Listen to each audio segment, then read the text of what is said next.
하나님을 모시는 권능 있는 자들아, 영광과 권능을 주님께 돌려드리고 또 돌려드려라. 그 이름에 어울리는 영광을 주님께 돌려드려라.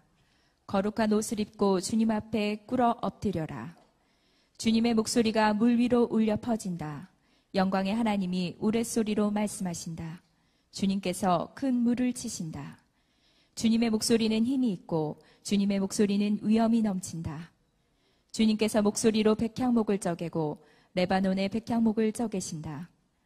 레바논 산맥을 송아지처럼 뛰놀게 하시고 시련산을 들송아지처럼 뛰놀게 하신다.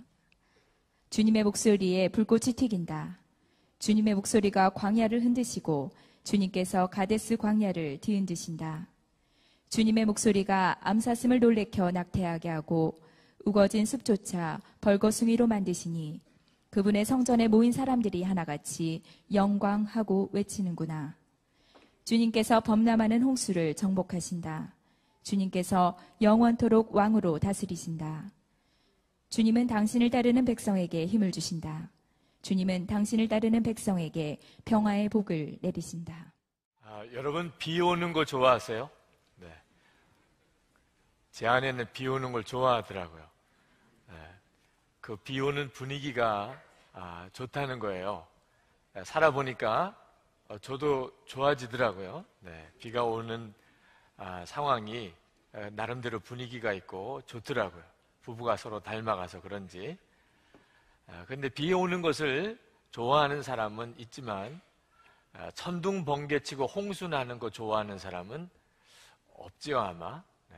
비 오는 분위기 좋은 사람도 비가 너무 많이 와서 홍수 가지고 천둥 번개가 치는 것을 좋아하는 사람은 아무도 없을 겁니다. 근데 오늘 시편 29편에 그런 사람이 나옵니다. 천둥 번개가 치고 홍수가 나는 그런 상황에서 하나님께 영광과 찬송을 올려드리는 다윗이 시편 29편에 나옵니다. 오늘 이 시편 29편을 통해서 여러분도 다 다윗과 같은 그런 사람 되어지게 되기를 축복합니다.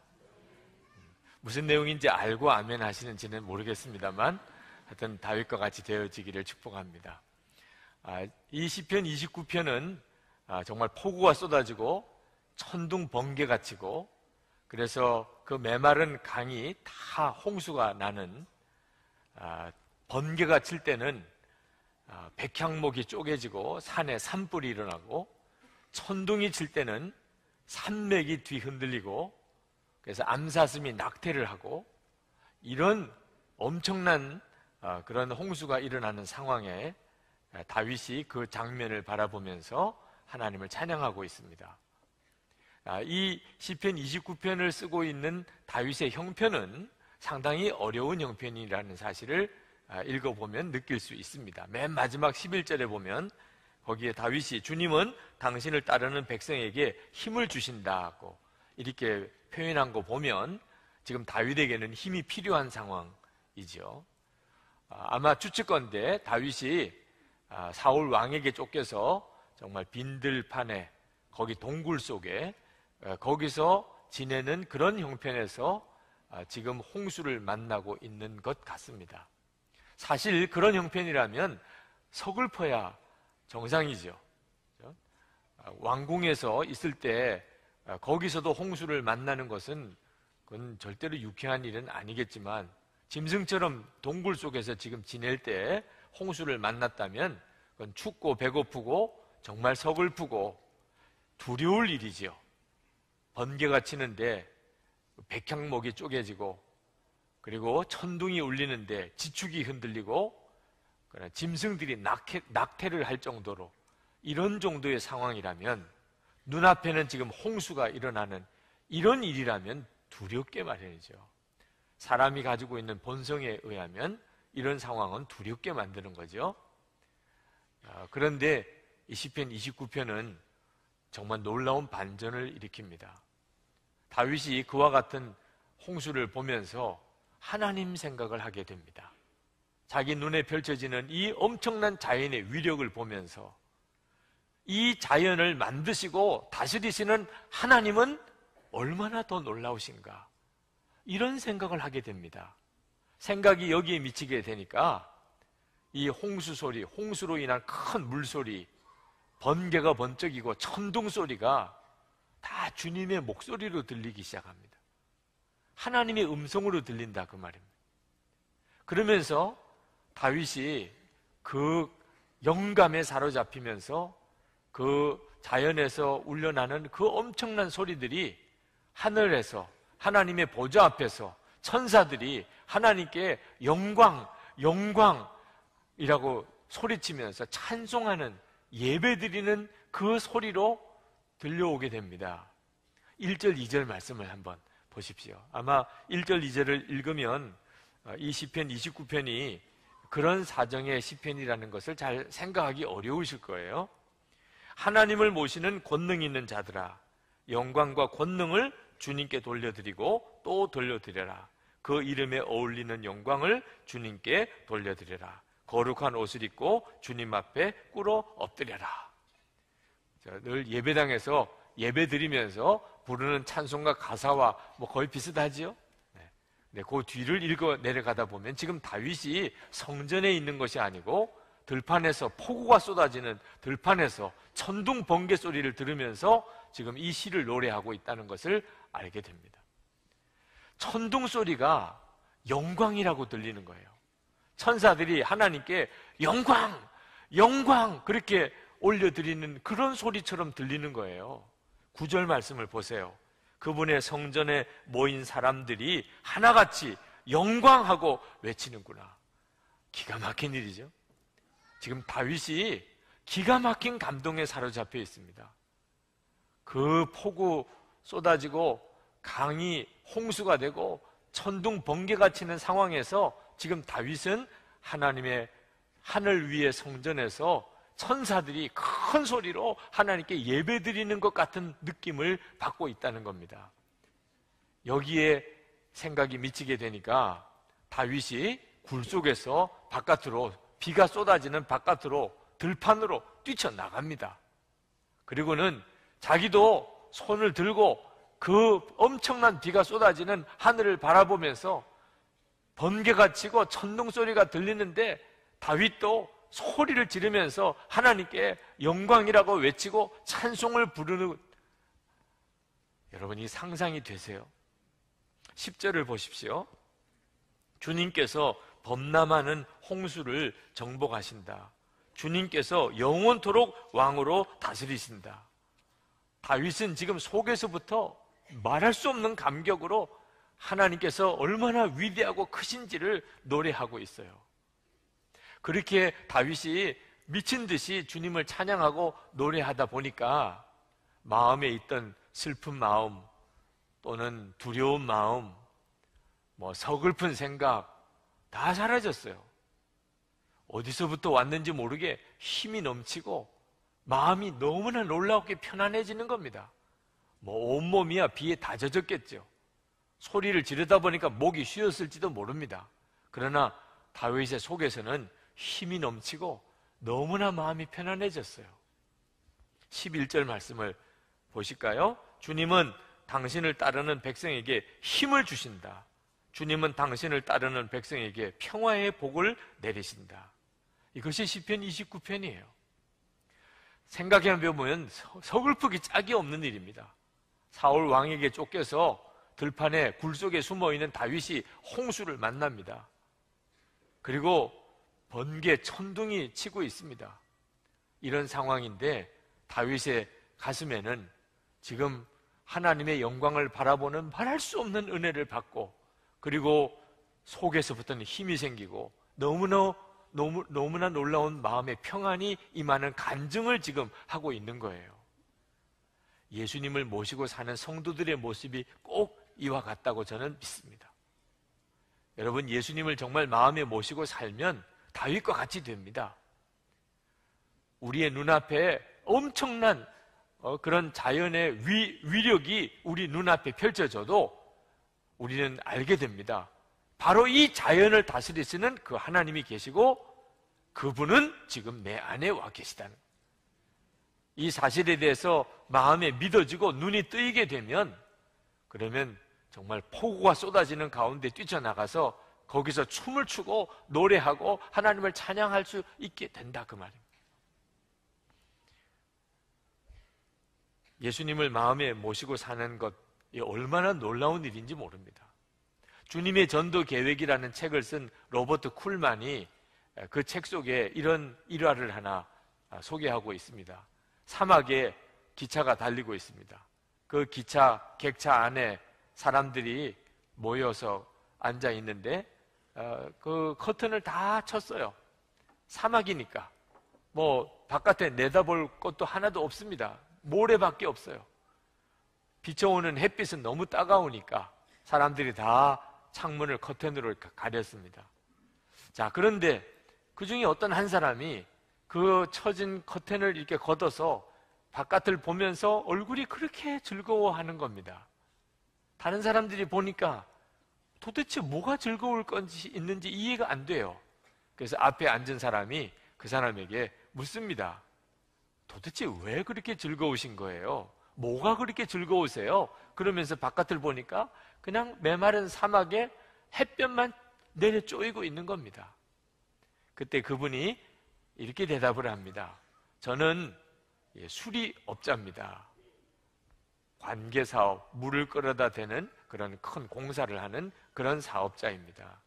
저는 이 사막을 보면서 이 사막에 물만 갖다 댈 수만 있다고 한다면 이 뜨거운 태양빛이 얼마나 놀라운 농장을 만들어낼까, 여기서 나는 과일들은 얼마나 맛있을까 하는 생각을 해보니까 너무나 즐겁습니다. 여러분, 햇볕만 강하게 내려쬐는 사막도 물만 만약에 될 수만 있다고 한다면 그 사막은 너무나 놀라운 농장으로 바뀌죠. 지금 저 이스라엘 땅들이 다 그렇게 바뀌어져 있지 않습니까? 우리의 인생도 마찬가지입니다. 우리가 살아가는 인생 가운데 홍수가 지고 천둥 번개가 치는 것 같은 이런 상황이 온다 할지라도 우리 주님만 우리와 함께 계신다면 다윗과 같이 이렇게 찬송할 수 있어요. 두려워할 문제가 아닙니다. 우리의 하나님이 우리와 함께 계신다는 것만 분명하면 그러면 그 모든 어려움은 변하여 간증이 되는 겁니다. 이 시편 29편에는 7번이나 주님의 목소리라고 하는 구절이 나옵니다.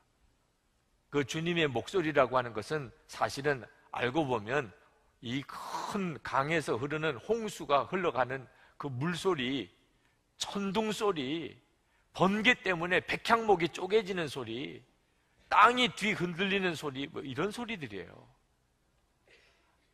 그런데 거기서 다윗은 주님의 목소리를 듣는다는 겁니다. 성령님의 역사죠. 우리 안에 계시는 예수님께서는 저와 여러분에게도 그렇게 해주십니다. 성령님을 모시지 않는 사람에게는 전혀 그런 일이 일어날 수가 없지요.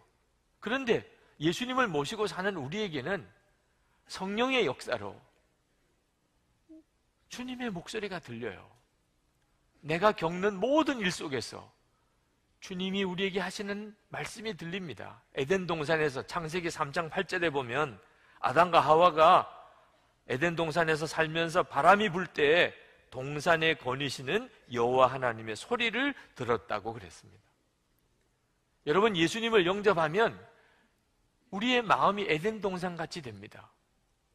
우리 속에서 주님이 함께 하시는 소리가 들립니다. 예수 믿은 가장 놀라운 축복입니다. 주님은 어디 계시지요? 우리 안에 계세요. 어떻게 알지요? 말씀하시니까. 주님의 음성은 어떤 때는 폭풍 속에서 들리는 것처럼 들리기도 합니다. 욥기 38장 1절에 보면 욥은 폭풍 속에서 주님의 음성을 듣습니다. 때에 여호와께서 폭풍 가운데로서 욥에게 말씀하여 가라사대. 그러나 하나님의 음성은 폭풍 속에서만 들리는 게 아닙니다. 아주 세미한 음성으로 우리에게 들려오기도 합니다.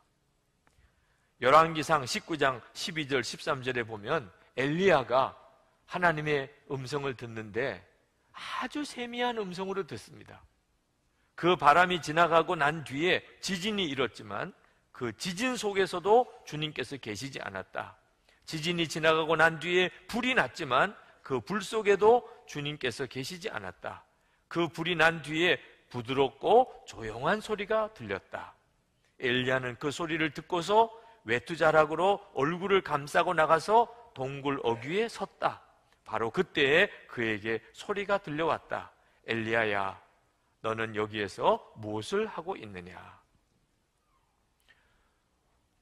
이것은 저와 여러분의 이야기예요.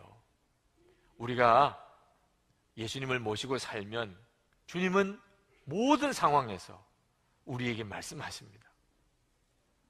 예수 믿는 성도의 축복입니다. 요한복음 10장 27절에 내 양은 내 음성을 들으며 나는 저희를 알며 저희는 나를 따르느니라. 오늘 이 시간 이 예배를 드리는 중에도 여러분들은 주님의 음성을 들으십니다. 예수님 때문에 여러분 안에 계시는 주님이 여러분에게 말씀하십니다. 여러분, 홍수가 나고 천둥 번개가 치는 것이 자연에서만 일어나는 게 아닙니다. 우리의 인생 중에도 홍수가 나고 지진이 일어나고 천둥 번개가 치는 일이 있습니다. 질병 때문에, 어떤 경우에는 실패로 인해서, 어떤 때는 사랑하는 사람과의 이별로, 어떤 때는 죽음으로 우리의 삶 속에도 홍수가 나고 번개가 치고 천둥 소리가 들리는 일이 일어납니다. 자, 그러나 여러분 꼭 기억하시기 바랍니다. 그때 성도들은 그것을 주님의 음성으로 듣습니다. 주님은 그렇게 우리에게 말씀하십니다. 놀라운 일이죠. 여러분들이 주님의 음성을 들으면 삽니다. 어떤 어려운 일이 와도 명심하십시오. 주님의 음성을 들으면 삽니다. 이사야 55장 3절에 너희는 귀를 기울이고 내게 나와 들으라. 그리하면 너희 영혼이 살리라. 어떤 처지에 있어도 우리가 하나님을 볼 수는 없지만 우리 안에서 말씀하시는 하나님으로 우리는 주님을 만납니다. 다윗이 그 엄청난 자연의 현상 앞에서 그는 주님의 음성을 들었습니다. 그리고 다윗이 살았어요. 어거스틴이 방탕한 생활을 하고 마니교에 빠져서 영적으로 매우 공고할 때, 그때 하루는 그가 너무 마음이 괴로워서 정원에서 울었습니다.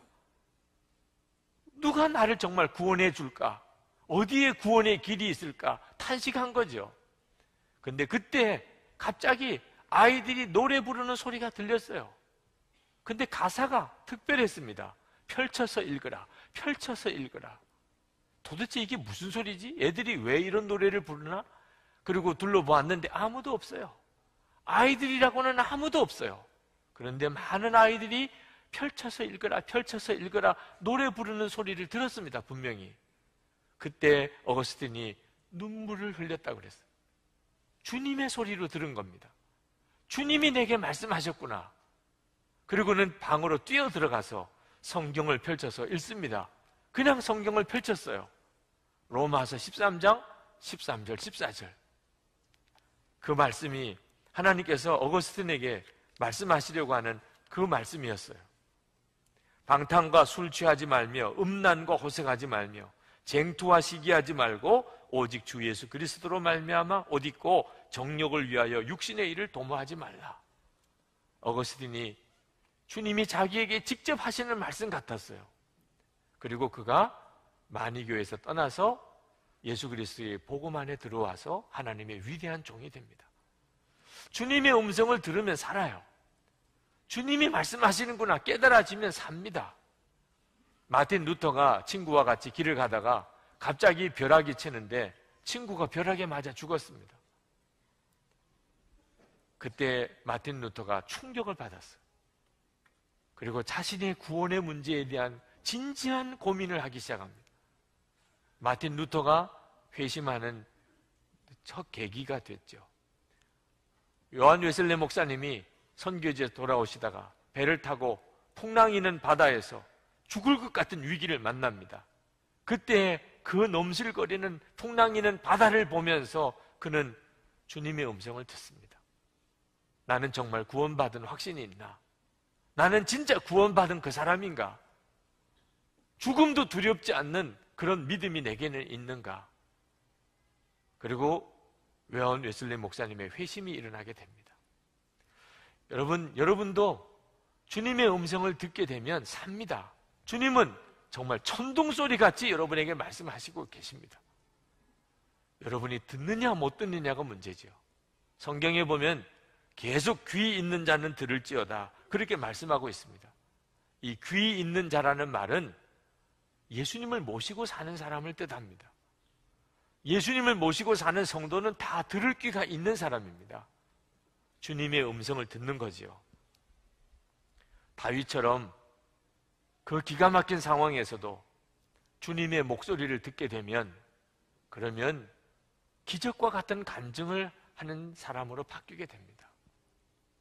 저는 이 설교를 준비하면서 그 다윗의 모습을 그려보았습니다. 어제는 정말 하루 종일 다윗이 그 비가 쏟아지는 그리고 홍수가 나고 그리고 번개가 치고 천둥 소리가 들리는 그 들판에서 비를 맞으면서 하나님을 찬양하는 이 다윗의 모습을 하루 종일 묵상했습니다.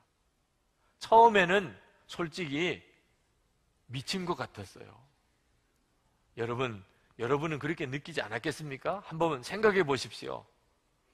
막 비가 억수같이 쏟아지고 천둥 번개가 치고 그런데 다윗이 들판에서 손을 들고 막 춤을 추면서 그리고 하나님께 예배 드리는 모습을 보면 여러분은 어떤 느낌이 들겠어요?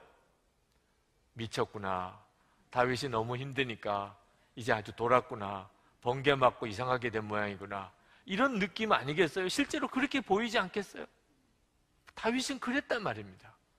다윗은 그렇게 춤을 추면서 하나님을 노래했는데 썩 보기가 좋은 모습처럼 여겨지지만은 않습니다. 다른 사람들이 볼 때는 너무 광신자라고 보였겠죠. 예수를 믿어도 좀 곱게 믿어야지 너무 저렇게 믿는 건 이상하잖아. 아마 다 그렇게 생각할 수도 있죠. 그런데 하루 종일 묵상하다가 점심이 지나고 오후쯤에는 저는 전혀 달리 생각이 들더라고요. 너무 멋있어 보이는 거예요. 그 폭우가 쏟아지는 가운데 천둥 번개가 치는 속에서 하늘을 향하여 두 손을 번쩍 들고 영광을 하나님께 올려드리고 찬송을 부르는 다윗의 그 모습이 이게 진짜 예수님을 모시고 사는 성도의 자화상이잖아. 우리 모든 성도들이 다 우리가 어떤 모습이어야 될까를 너무나도 선명하게 그리게 해주는, 폭우가 쏟아지고 천둥 번개가 치는 바로 그 상황에서 서글퍼하고 추워하고 그리고 두려워하는 자가 아니고 손을 들고 하나님을 찬양하는 이 모습이 진짜 하나님이 원하시는 모습이 아닌가. 묵상을 하는데 눈물이 나더라고요. 저희 딸들이 개를 좋아해서 집에 한 번은 개를 길렀습니다. 근데 집에서 개를 길러도 이 강아지가 들어오지 못하는 절대로 발을 들여놓아서는 안 되는 그런 영역이 있었어요. 그건 안방이었습니다. 절대로 안방에는 들어오면 안 돼. 평소에는 잘 지켰어요. 똑똑한 강아지라서. 그런데 한 번은 천둥 번개가 치는데 이놈이 거의 정신을 잃어버렸어요. 자기가 지금 들어와야 되는지 안 들어와야 되는지 전혀 아무 생각 없이 그냥 뛰쳐 들어오는 겁니다. 안방에. 혼이 나서 또 쫓겨나가고 또 천둥 소리 들리면 또 뛰쳐 들어오고. 여러분, 천둥 소리에 놀래서 갈 때 안 갈 때를 구분하지 못하고 정신줄을 놓고 방황하는 이런 강아지처럼 되고 싶으세요? 아니면 천둥 번개가 치고 폭우가 쏟아져도 나가서 두 손을 하늘 높이 들고 주님을 찬양하고 노래하는 다윗과 같이 되고 싶으세요? 하나님은 우리에게 어떤 모습을 원하시냐 말입니다. 힘들고 조그만 어려운 일이 있어도 그만 낙심하고 두려워하고 어떻게 해야 될지 모르고 정신을 차리지 못하고 그런 모습으로 살기를 주님이 원하시겠습니까? 무서울 게 없어요. 다윗에게 있어서는 더 이상 자기를 두렵게 할 게 없어요. 다윗의 이 모습이 우리들에게도 그대로 있더라고요. 다윗만 아니었어요. 하나님이 생각나게 하셨습니다. 작년에 우리 청소년들 사북에 카지노 앞에서 전도를 나갔을 때 그들은 다 대야를 하나씩 들고 그리고는 다니면서 사람들 앞에 무릎을 꿇고 발을 씻어 드리겠다고, 그리고 발을 씻어 드리면서 전도하던 그 청소년들이 비가 오면 비를 쫄딱 맞으면서 거기서 모여서 손을 잡고 찬송하고, 비가 그치면 또 전도 나가고 그러던 그 청소년들이 이제 수련의 마지막 날 저녁에 야외 집회를 하던 시간입니다. 야외 집회를 하려면 그러면 비가 안 와야 되잖아요. 그런데 그날 아침부터 비가 오기 시작을 했습니다. 그런데 청소년들의 분위기가 비가 오는 게 뭐가 문제예요? 비 오면 예배 안 드려요? 비 오면 찬양 못 해요? 뭐가 문제예요? 이런 분위기예요. 비가 안 와야 될 텐데, 비가 오면 어떻게 하지? 이런 생각 전혀 없었어요. 비 오는 게 아무 문제가 안 됐어요. 예배가 시작이 됐는데 여전히 비가 왔습니다. 그 청소년들은 아무렇지도 않게 맑은 날에 예배 드리는 것처럼 그렇게 예배를 드리기 시작했습니다. 빗방울이 더 굵어졌어요. 그러니까 청소년들 중에 몇 명이 아예 강단 앞으로 나와서 손을 들고 춤을 추면서 찬양하는 겁니다. 그랬더니 아이들이 다 나오는 거예요. 비가 오는데 아이들은 더 좋아요. 그 강단 앞에 나와서 다 춤을 추면서 손을 들고 찬양을 하는 모습을 보면서 눈물이 나더라고요. 이 찬양이 끝나고 나면 제가 설교를 해야 됩니다. 그때 하나님께 기도했어요. 하나님, 제가 설교해야 되는데 아이들 앞에 서서 말을 하다가 보면 울 것 같습니다. 울지 않게 해달라고 기도를 했었을 정도. 비가 쏟아지는데 그 비를 맞으면서 오히려 하나님을 기뻐하며 찬송하는 일이 우리 중에도 있더라니까요. 우리 주님이 우리와 함께 계시면, 우리가 예수님과 온전히 동행하면, 그러면 우리가 그렇게 돼요. 두려워할 게 아무것도 없어요. 두려울 것 같은 상황이 오히려 찬송이 됩니다. 하나님은 그것조차 다스리시는 하나님이시니까. 한 번은 영성 수련회를 이끌어 가는데 둘째 날 저녁에 야외 프로그램이 계획이 되어 있었습니다. 그 프로그램이 꼭 있어야 되는 프로그램이에요. 한 번도 비가 온 적이 없었어요. 그 수련회 둘째 날 저녁에는. 근데 그날은 아침부터 비가 오기 시작했습니다. 비가 와도 너무 많이 와요. 그리고 일기예보상으로는 그 다음 날까지 계속 큰 비가 오기로 예보가 되어져 있었습니다. 아침에 모여서 팀들이 기도하는데, 하나님, 간절히 우리가 구하오니 비가 그치게 해주십시오. 오늘 저녁에 비가 오지 않아야 됩니다. 그렇게 간절히 기도했지만 믿음은 생기지 않았어요. 이렇게 기도한다고 비가 그칠까? 지금은 비가 많이 오는 절기고, 그리고 이미 비는 이렇게 쏟아지고 있는데 비가 그칠 것 같지가 않았어요. 어떻게 해야 되나 걱정을 하고 있는데 하나님께서 저의 마음에 물으셨어요. 너는 비가 오지 않게 해달라고 기도하는데 만약에 오늘 밤에 여전히 비가 온다고 한다면 너는 그때도 나를 찬양할 수 있겠느냐? 그때 제가 마음에 깨달았습니다. 내가 하나님을 온전히 신뢰하고 맡기는 게 아니고 내가 원하는 식으로만 기도하고 있다는 것을 알았어요. 하나님은 하나님이신 거죠. 내 기도에 들으실 수도 있고 안 들으실 수도 있어요. 그래도 여전히 하나님이시죠.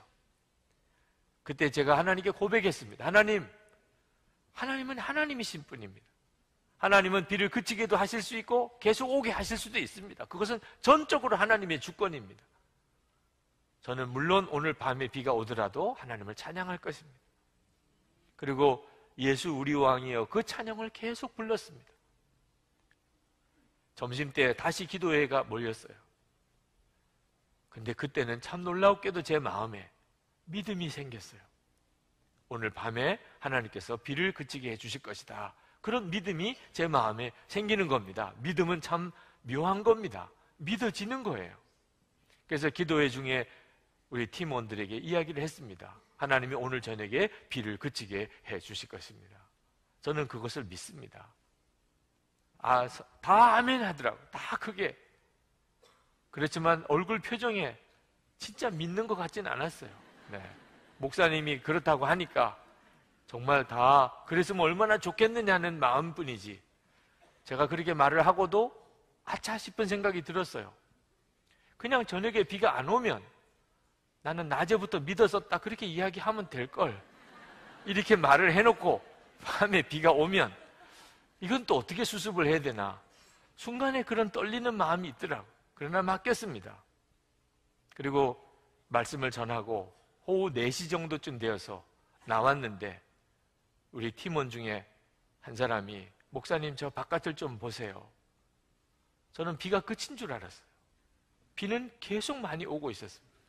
그런데 바깥에 몇몇 우리 남자 팀원들이 무언가를 하고 있었습니다. 뭘 하는지 가만 보니까 야외 예배 할 준비를 하고 있는 거예요.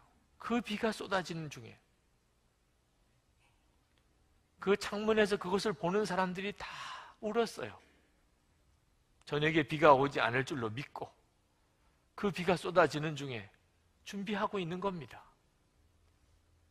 그 자체가 예배였어요. 그 비를 맞으면서, 그리고 저녁 야외 프로그램을 준비하고 있는 그 자체가 하나님께 드리는 예배였어요. 기가 막히게 저녁에 비가 그쳤어요.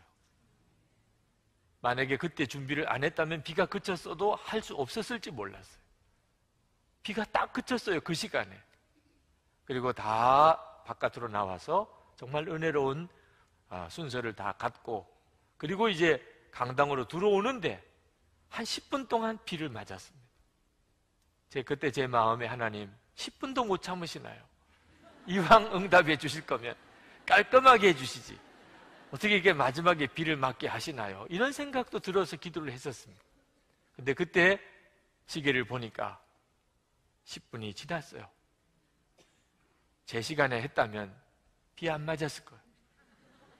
10분이 늦었어요, 프로그램이. 전율할 만한 느낌이었어요. 시작부터 끝까지 딱 그 프로그램이 진행되는 그 시간에 비를 멈춰 주었어요. 그리고 마지막에 10분 비 오게 하신 것은 하나님이 하신 것을 우리에게 알게 하려고 하셨다는 사실을 깨달았습니다. 비가 쏟아져도 얼마든지 찬양할 수 있어요. 폭우가 쏟아져도 얼마든지 주님을 높일 수 있어요. 예수님을 믿는 성도가 가지고 있는 놀라운 힘입니다. 성도 여러분 중에도 지금 여러분의 인생 가운데 홍수 가지고 정말 천둥 번개가 치는 것 같은 서글프기 짝이 없고 너무나 두려운 이런 상황에 놓여 있는 분이 혹 계십니까? 다윗이 받은 이 놀라운 은혜와 영감을 구하세요. 하나님, 제가 그냥 움츠려 들고 탄식하고 울고 그렇게 하고 싶지 않습니다. 폭우가 쏟아지고 홍수가 나는 바로 그 상황에서 나도 다윗처럼 손을 들고 위대하신 하나님을 찬양하고 싶습니다. 여러분도 그렇게 해보세요. 주님은 여러분 안에 다윗이 들었던 그 목소리를, 주님의 목소리를 여러분에게도 들려주십니다. 미국의 왕복 우주선 컬럼비아호가 사명을 다 감당하고 지구로 귀환하던 중에 폭발 사고가 났던 적이 있었죠. 7명의 우주인이 순직을 했습니다. 그 후에 몇 년 후에 가이드 포스트지에 당시 순직했던 우주인 릭이라고 하는 사람의 아내 에블린의 이야기가 커버 스토리로 실렸습니다.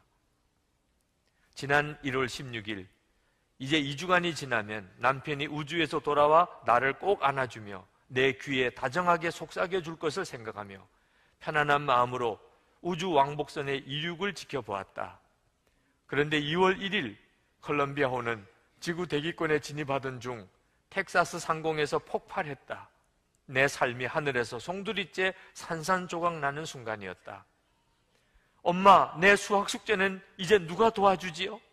내가 결혼할 때 누가 날 데리고 입장하는 거지요?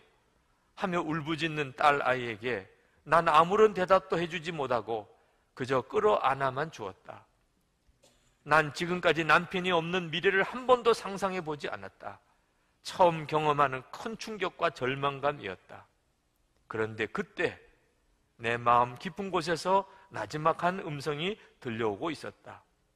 인생의 어려운 시절마다 한결같이 위안을 주던 주님의 음성이었다. 주님은 넌 헤쳐나갈 수 있다고 말씀하셨다. 그렇다. 우리 결혼 생활의 중심에는 우리의 사랑보다 더 큰 사랑이 함께하고 있었다. 난 그 큰 사랑, 그 조건 없는 사랑을 언제나 의지해 오지 않았던가. 그 사랑은 내가 울부짖는 순간에도 여전히 나와 함께 하고 있었다. 그동안 그분의 사랑이 내 남편과 나를, 그리고 내 예쁜 두 아이를 묶어주지 않았는가? 그분이 함께 하신다면 우리는 여전히 그의 사랑 안에서 함께 하고 있는 것이다. 그분의 사랑이 끝이 없는 것이기 때문에. 여러분, 사랑하는 사람이 갑자기 사고로 죽는 이 기가 막힌 현실 앞에서 에블린이라고 하는 이분이 고백했던 이 놀라운 고백, 그분 안에서 여전히 떠나지 않으시고 함께 하시는 예수님, 그분의 목소리를 들었기 때문에 주님은 나와 같이 계시구나. 예수님 안에 있다면 이미 사별한 남편도 여전히 우리와 함께 있는 것이구나. 하나님의 백성은, 하나님의 자녀는 주님의 목소리로 주님의 임재를 아는 겁니다. 주님과 동행하는 삶이에요. 두려워하지 마시기 바랍니다. 여러분을 두렵게 하는 것에 속지 마시기 바랍니다. 다윗의 영감을 구하세요. 다윗에게 하셨던 것처럼 주님 나에게도 해주십시오. 그리고 여러분도 용기 내어서 그 가운데 하나님의 주권을 찬양하시기 바랍니다. 높으신 하나님을 찬양해 보시기 바랍니다. 반드시 다윗에게 허락하셨던 놀라운 힘을, 평안을 여러분이 누릴 수 있게 되실 것입니다. 이제 성찬을 받겠습니다. 성찬은 바로 다윗이 누렸던 그 하나님을 만나는 것입니다. 주님은 지금 여러분과 함께 하십니다. 여러분을 만나 주십니다. 여러분에게 말씀하십니다. 오늘 이 성찬을 받으면서 여러분과 함께 하시는 주님을 새롭게 눈뜨고 바라보는 은혜가 있기를 축원합니다. 우리 다 같이 통성으로 기도하고 성찬을 받겠습니다.